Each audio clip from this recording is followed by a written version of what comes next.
তাদের সম্পর্কের নাম কেউ রাখেনি, না তৃষা না সাব্বির। ক্লাসে একসঙ্গে বসা, একসঙ্গে লাইব্রেরিতে যাওয়া, সিনেমা দেখা, এমনকি মাঝরাতে ফোনে কথা বলা সবই ছিল, কিন্তু কেউ কাউকে কখনো বলেনি ভালোবাসি।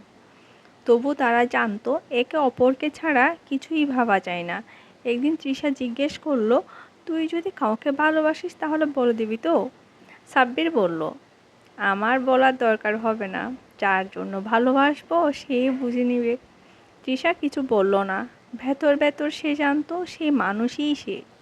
চতুর্থ বর্ষের শুরুতে তৃষা হঠাৎ অসুস্থ হয়ে পড়ে। প্রথম সাধারণত জ্বর ভেবেছিল, কিন্তু 1 মাসের মধ্যে শরীর ভেঙে পড়ল। ডাক্তার বলল বায়োপসি করতে হবে। তৃষা প্রথমে ভয় পেল, সে সাব্বিরকে বলল না, কিন্তু সাব্বির ঠিক বুঝে ফেলল। বলল, তুই ক্লাসে আসিস না কেন? তোর কণ্ঠটা কেমন জানি শোনাইতেছে ফোনে।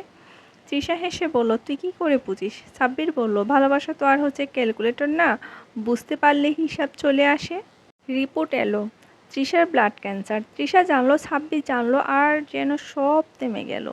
হাসপাতালে সাদা বিছানায় শুয়ে থাকা তৃষা সাব্বিরকে বলল, তুই চাইলে দূরে থাকতে পারিস। সাব্বির বলল, আমি দূরে যাব তুই বলিস, না হলে তোকে ছাড়া কোথাও যাব না। তৃষা কাঁদছিল না, চোখ ভিজে ছিল। সাব্বির তার হাত ধরে বলল, ভালোবাসা তো শুধু থাকাটা না, শেষ দিন পর্যন্তই হাত ধরা।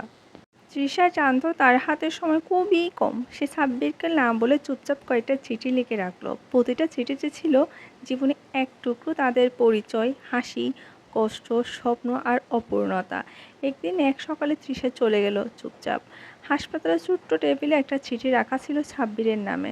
তুই বলেছিলি, তোকে না বললেও তুই বুঝে নিবি। আজ আমি নেই, তুই বুঝে নিস আমি তোকেই ভালোবাসতাম, আর এ ভালোবাসাটা তোর মাঝে রেখেই যাচ্ছি।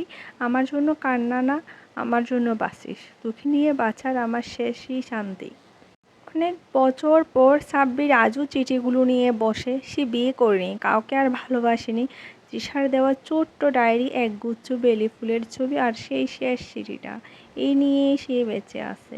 কেউ যখন জিজ্ঞেস করে, তুই এত একা কেন, সে হেসে উত্তর দেয়, আমি একা তো নই, আমার ভালোবাসা আমার মধ্যেই আছে।